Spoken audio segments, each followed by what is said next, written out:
Steel was marketed as Britain's diamond product, the great bastion of Brexit sovereignty. So why now are there 3,000 jobs at risk? And why is a town in Wales on the brink of collapse? Welcome to Port Talbot.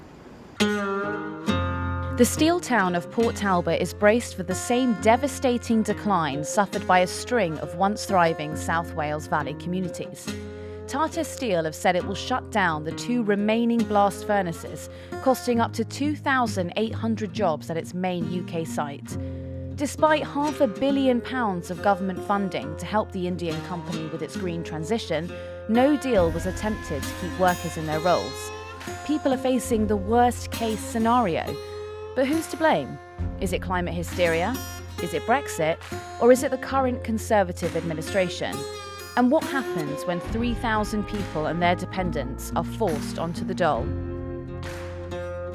Hi, when I started here in 1979, I had my apprentice interview, and in the red brick building you see by there, that's where I actually had my interview for my first year apprenticeship in, as I say, in 1979. All this land going back about a mile down there used to be British Steel land as well. So there's a lot of change all along here, right the way as far as you can see down there. This is my 45th year now in the steelworks. There's been a lot of change in that time, and I never thought I'd be alive to see the day where we were massively under threat of closure, because what they announced with a heavy end, really speaking, could be the final nail in the coffin. Talk to me then about the local area. So headline is 2,800 jobs could go, but what does that actually mean in real terms? Well, if you go downstream as well, you've got the deliveries, lorry drivers who deliver in raw materials, the boats and everything coming in, the community, the shops, cinemas, the corner shop, the petrol station, everything, the pubs, everything is a knock-on. And it's, as you say, the community, it's not just a local community no more. When I started in 1979, you could put the blanket over the area of people where they came from to join this company. Now it's way, way further afield. People are travelling 30 miles, 40 miles to get to work here. So it'll knock on into their hometowns as well. So it's far outreaching. We're looking at TATA and the reducing of the 2 blast furnaces. Bearing in mind, TATA are building new furnaces in their homeland. So for it to go green, I mean, I understand we produce 2% of the carbon that's contributed into the UK, and 2% too much. But we seem to be one of the few countries that are playing by the Queensberry rules. Everyone else seems to be building the new, bigger coke furnaces, where we are shutting ours. And it's even Greenpeace is saying the electric arc is not the way forward at this present moment in time.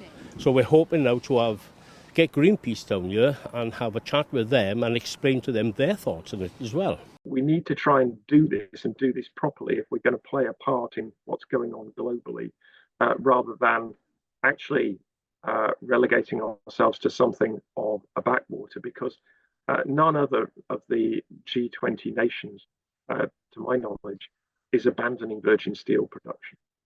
Labour's Green Prosperity Plan does have provision in there saying that they would provide £3.5 billion for clean steel production across the UK. That would be welcome, because if we're manufacturing virgin steel with much lower emissions through clean hydrogen, then we think globally that means a better outcome for the climate. Obviously, we're delighted if it can have a good outcome for workers who are exiting from the old steel industry as well, because it's very important that the transition to low emissions and zero emissions is done fairly as possible to the workers at the sharp end. So that's why we think that a plan that does include provision for virgin steel production in the UK is something that a government of any shade should be looking at. What we need really is something more like a vision for Port Talbot, and we think that clean steel production absolutely fits that, and I hope would allow some of those job losses to be mitigated or avoided. Can you talk to me a little bit about what it's like to work inside the plant? Well, I got to be honest, I think it's tremendous. You know what I mean? I've always, I've done a bit in there, and I enjoy my job. I do enjoy it. And it's about meeting people, and it's the banter in there as well, because I go to different areas. I'm not stuck in one place. So it's brilliant for me. How long did you say you'd been here? 18 years. start then? Oh, Christ. 18 years ago. What made you start? What made me start? I come in as a bricklayer in the works. Then we was outsourced the department. But I've really enjoyed it. If this closes, it'll be a massive blow to the community. Full stop. You know what I mean? The town is not very good at the moment anyway. You know what I mean? With the shops and everything else. For this area, it'll be a massive blow. Not for this area, for the rest of South Wales. You know what I mean? Because it's a knock-on effect. Though they're saying it's like 2,800 jobs or whatever, it'll be a lot more than that. It'll be about 12,000 jobs.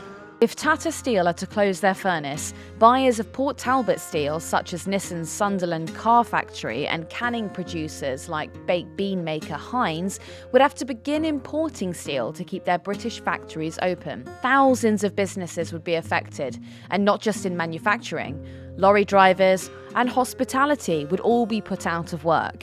In Port Talbot alone, unions estimate the number of workers affected could top 10,000. My name's Mandy. Mandy, what do you do? I'm owner of this burger van. I've been here for 35 years. What's going to happen when the steel if the steelworks were to close? I don't think there'll be much use of us then, really, a job for us. So, knock-on effect for everybody. Everybody in every aspect of life, there'll be a knock-on effect for everybody. Devastating, really. Is that the feeling around town? Yeah, it's quite apocalyptic at the moment. Everybody's in a bit of a daze. Like, I don't think they thought that it was going to happen, ever. And now that it has come to light, I think a lot of people are, well, they really, they're not happy about it, but they can't do nothing about it. So if they go, you go? Pretty much, yeah. It's just a knock-on effect. The smallest people up to the bigger ones, and it's just everything. It'll be devastating around here. It'll be like a ghost town. It's become a national emergency. I mean, do you feel it? Like, I mean, it's all over the news. Do you feel the sort of support that you want from? I think everybody in around you should stand with them and fight with them. So, you know, everybody get involved, because it involves everybody, and it's like families, like third, fourth generations, because there's nothing else here. It's all everybody have ever known is the steelworks. My father, my grandfather, my mother, my brothers worked there, my husband works there, my son works there. Us. Wow. So it's a big knock-on effect altogether. Like, never look at anything half empty, because you never get anywhere. Half full, always half full. But these people have been out to work before this, and they've got struggles in their lives and that, and they come up here for a chat of coffee. And, you know, try to talk to them and things. Got to be done sometimes, haven't it? On Tuesday, Port Talbot workers brought their case to Parliament in hopes of lobbying politicians to take their plight seriously. I do also want to acknowledge that in the public gallery we have many steel workers who've made the journey here today. Men like Alan, who have worked at Port Talbot for 40 years, as did his father and did both his grandfathers, or Gary, who's worked there for 37 years, and his son now works in the hot mill. We have men and women from Port Talbot, from Scunthorpe and from Trustra, who started as apprentices. And I want to say thank you to them. Thank you for the contribution that they and their families have made to the UK over many, many generations. Last year I went several times to steel sites across Wales, and I met the workforce at Port Talbot when these plans were first announced. I think they deserve a lot better than what they're being offered right now. But at a minimum, they deserve this place to take their case seriously and to engage with these issues with the respect and consideration they require. I'm Jason Wyatt. I'm electrical engineer in Port Talbot Steelworks in the hot mill. What are you doing today? Trying to put some pressure on the government, on the politicians inside, to get behind, step up and support the steel industry. It's devastating. It's the first time I've been in a position like this in my career. I started in the steel industry in 1999, in my 25th year now. It's devastating. It is. It's really difficult for a guy like me. I've provided for my family my whole career. I got a wife. I got 2 kids. I pay, and the main breadwinner, I pay for everything. It's a hard position to find yourself in. How important is it to the It's massively important to the area. So the steel industry is the biggest employer in the area, but it's the biggest contributor to the economy in the area. It is critical that that industry survives. I'm from the South Wales Valleys, born and bred in Abertillery and brought up there, ex-mining community. I've seen the devastation that's come when you pull industries like this out of the community. Ebervale was the next valley over from where I lived.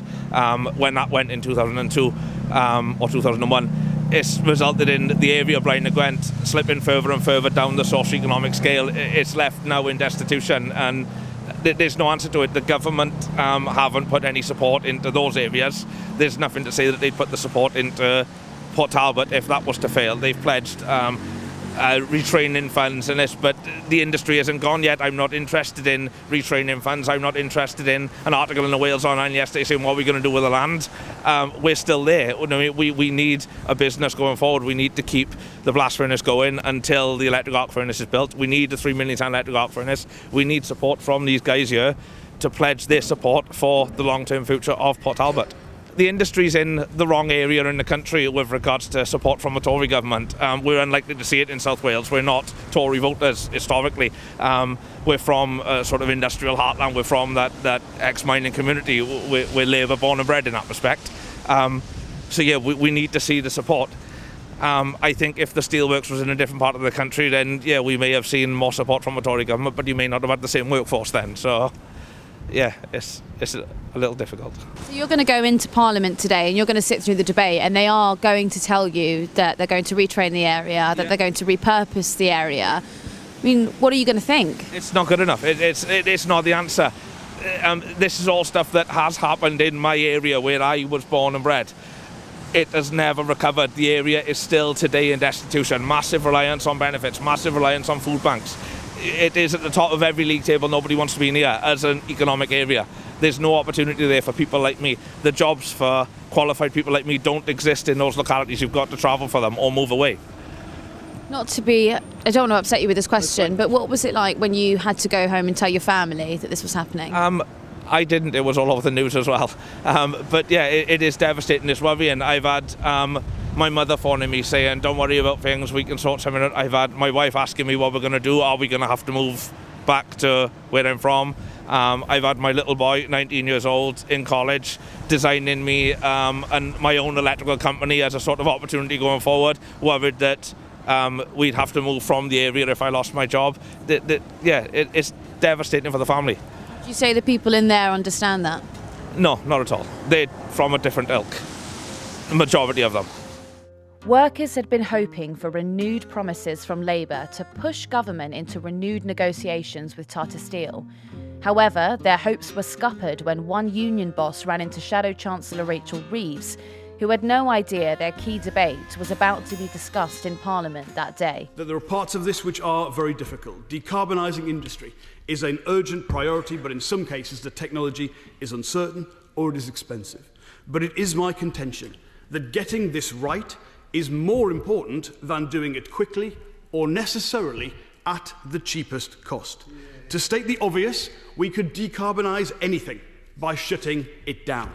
And the cheapest path will likely always involve outsourcing most of our industrial production to other places. But if we do that, and this is what the government's plan for Port Talbot is, we will spend millions of pounds, we will see huge job losses, and actually we will see global emissions rise as we effectively offshore our emissions, and then we claim that is progress. And this would be a fundamental political mistake with potentially enormous ramifications for the future of the transition to net zero. And we should know this from our own past. Like my honourable friend just mentioned, when I was a child growing up in the northeast in the 1980s, there was a major transition. And we saw the end of coal mining and shipbuilding and the end of the old nationalised industries as we knew them then. And many colleagues across the UK have similar personal experiences. Some people believe the closure is climate change hysteria and speculate this is the first of many manufacturing losses we'll see on the road to net zero.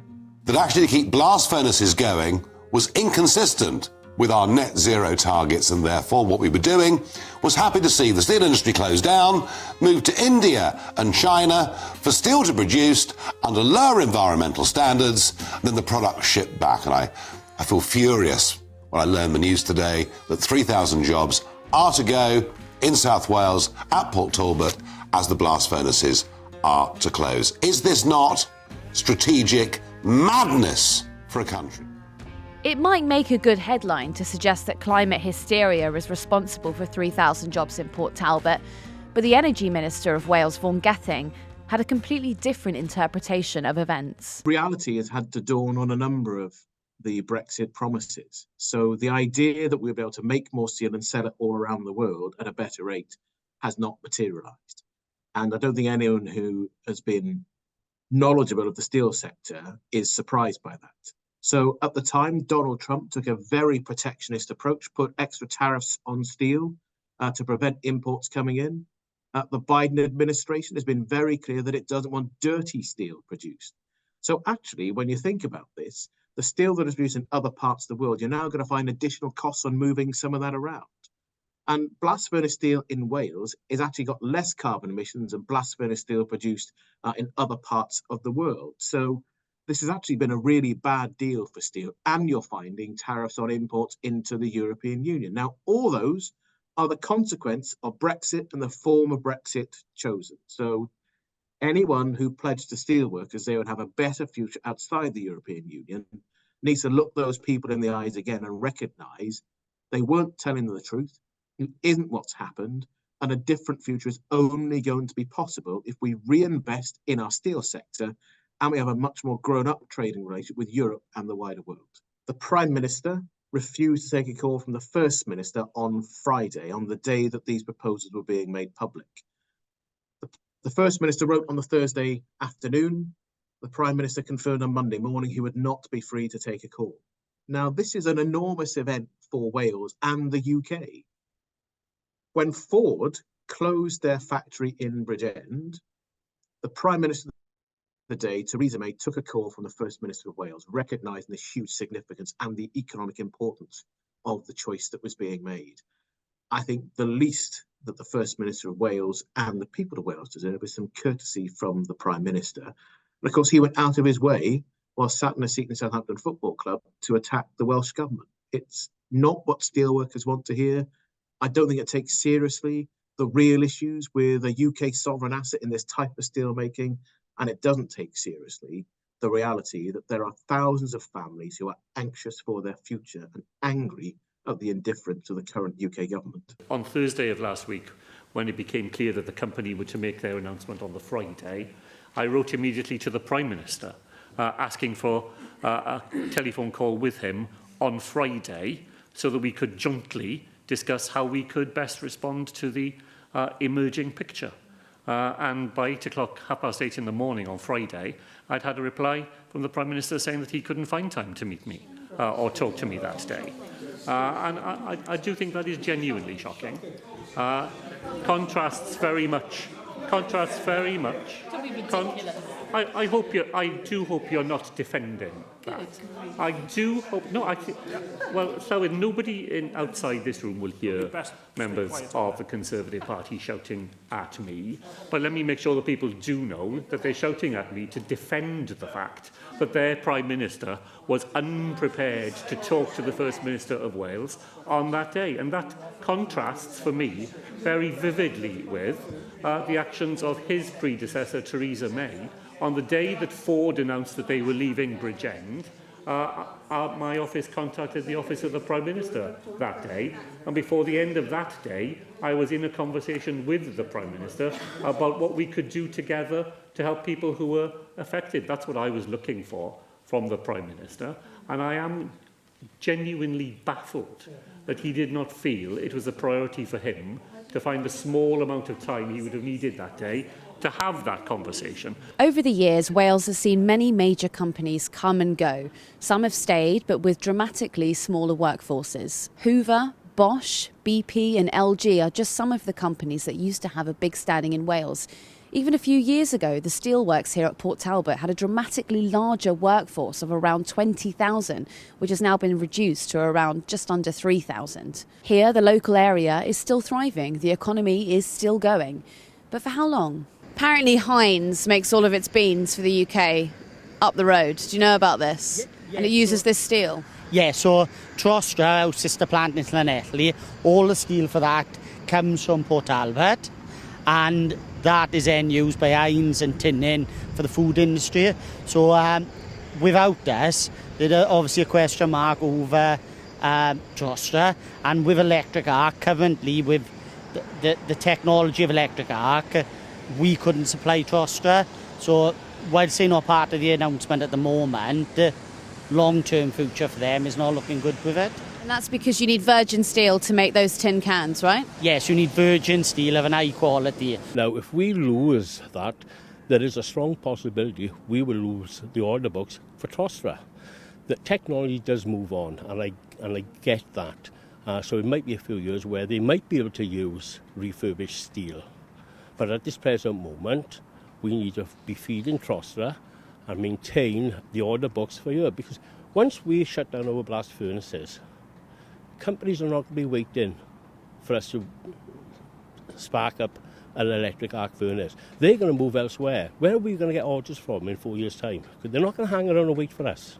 The concern is as well that they'll start planning that. So if they know that the furnaces are going to be shut off, they start sourcing new steel or they start moving their factory. Those are the other concerns. Absolutely. It could end up going to Holland, because they have a plant out there now that caters the same way as Trostra does. And I think that's why at this present moment, TATA are looking to bring in slab or coil so we could feed Trostra in the short term. I was there for 42 years. Times have changed. And just when I started work first, I was 20,000. When I was only, what's going to be here now, I don't know. So things are looking grim. How did you take the news when you first heard it? Well, to tell the truth, love, it's been, for the last 10 years, I've always won about importing coils from abroad. We've done this for 10 years. We've all been threatened with closing the yacht end and the blast and all that.